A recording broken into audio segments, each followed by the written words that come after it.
Assalamualaikum warahmatullahi wabarakatuh. Perkenalkan, nama saya Heni Elvina, NIM 2021 61001, Prodi Pendidikan Bahasa Indonesia. Di sini saya akan menjelaskan sedikit materi tentang bab 5. Yang pertama, pengertian paradigma dan paradigma Qur'ani. Secara etimologis, kata paradigma dari bahasa Yunanis yang asal katanya adalah para dan digma. Para mengandung arti di samping, di sebelah, dan keadaan lingkungan. Sedangkan digma berarti sudut pandang, teladan, arketif, dan ideal. Paradigma adalah cara pandang, cara berpikir tentang suatu realitas. Secara terminologis, paradigma adalah cara berpikir berdasarkan pandangan yang menyeluruh dan konseptual terhadap suatu realitas atau suatu permasalahan dengan menggunakan teori-teori ilmiah yang sudah baku, eksperimen, dan metode keilmuan yang sudah dipercayai. Sedangkan paradigma Qur'ani adalah cara pandang dan cara berpikir tentang suatu realitas atau suatu permasalahan berdasarkan Al-Quran. Poin kedua yang akan saya jelaskan yaitu mengapa paradigma Qur'ani penting bagi kehidupan. Paradigma Qur'ani penting bagi kehidupan akan saya jelaskan melalui arti dari ayat-ayat berikut.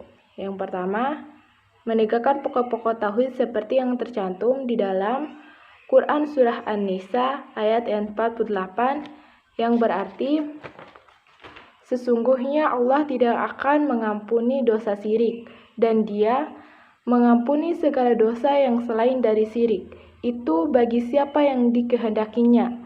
Barang siapa yang mempersekutukan Allah, maka sungguh ia telah berbuat dosa yang besar. Yang selanjutnya Quran Luqman ayat 13 yang berarti, dan ingatlah ketika Luqman berkata kepada anaknya di waktu ia memberi pelajaran kepadanya, "Hai anakku, janganlah kamu mempersekutukan Allah. Sesungguhnya mempersekutukan Allah adalah benar-benar kezaliman yang besar." Yang kedua, mensahihkan akikah tentang keabadian dan kenabian dan kerasulan. Quran Surah An-Nahl ayat 64 yang berarti, dan kami tidak menurunkan kepadamu Alkitab Al-Quran ini, melainkan agar kamu dapat menjelaskan kepada mereka apa yang mereka perselisihkan itu, dan menjadi petunjuk dan rahmat bagi kaum yang beriman. Yang ketiga, meneguhkan keimanan terhadap akhirat dan keyakinan akan adanya balasan yang akan diterima di akhirat. Quran Surah Ar-Rum ayat 27 yang berarti, dan Dialah yang menciptakan manusia dari permulaan, kemudian mengembalikan atau menghidupkannya. Kembali dan menghidupkan kembali itulah adalah lebih mudah baginya, dan baginya lah sifat yang maha tinggi di langit dan di bumi, dan Dialah yang maha perkasa lagi maha bijaksana.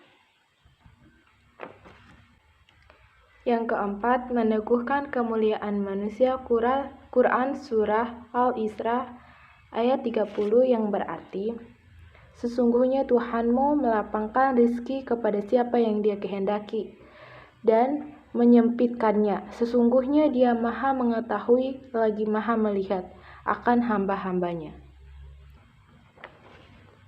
Kelima, menetapkan hak-hak manusia di dalam Quran Surah Al-An'am ayat 151 yang berarti, katakanlah, marilah kubacakan apa yang diharamkan atas kamu oleh Tuhanmu, yaitu janganlah kamu mempersekutukan sesuatu dengan Dia, berbuat baiklah terhadap kedua orang ibu bapa, dan janganlah kamu membunuh anak-anak kamu karena takut kemiskinan. Kami akan memberi rezeki kepadamu dan kepada mereka, dan janganlah kamu mendekati perbuatan-perbuatan yang keji, baik yang nampak di antaranya maupun yang bersembunyi. Dan janganlah kamu membunuh jiwa yang diharamkan Allah, membunuhnya melainkan dengan sesuatu sebab yang benar.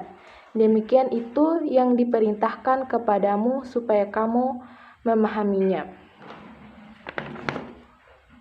Dan Quran Surah Al-Isra ayat 33 yang berarti, dan janganlah kamu membunuh jiwa yang diharamkan Allah, membunuhnya melainkan dengan suatu alasan yang benar.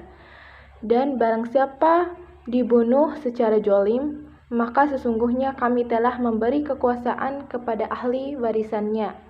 Tetapi janganlah ahli waris itu melampaui batas dalam membunuh. Sesungguhnya ia adalah orang yang mendapatkan pertolongan. Yang selanjutnya yaitu mengubah hak-hak duafa.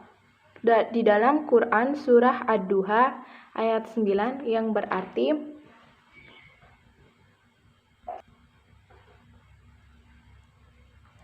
tetapi mereka bermain-main dalam keraguan-raguan.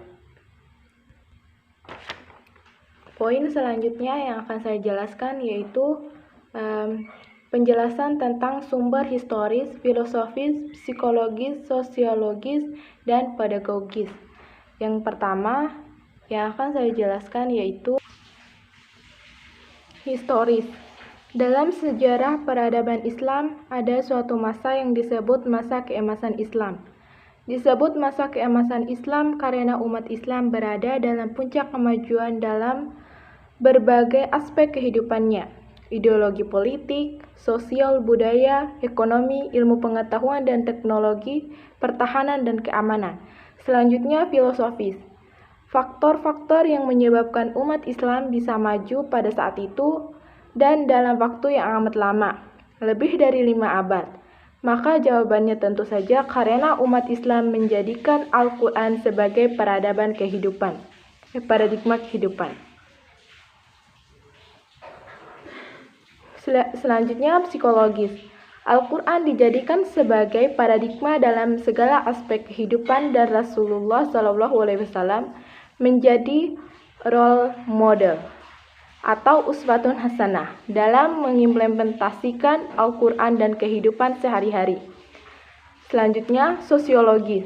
Al-Quran pada saat itu bukan hanya dijadikan sebagai sumber ajaran, tetapi juga menjadi paradigma dalam pengembangan iptek, pengembangan budaya. Bahkan Al-Quran dihadirkan untuk mengatasi dan menghadapi berbagai problem kehidupan umat Islam saat itu. Selanjutnya, pedagogis. Para sahabat menjadikan Rasulullah sebagai panutan, figur dan pemimpin setiap perbuatan yang Rasulullah SAW kerjakan. Maka mereka pun melaksanakan, dan setiap larangan yang Rasulullah tinggalkan, maka mereka pun meninggalkannya. Itu saja penjelasan singkat dari saya. Wassalamualaikum warahmatullahi wabarakatuh.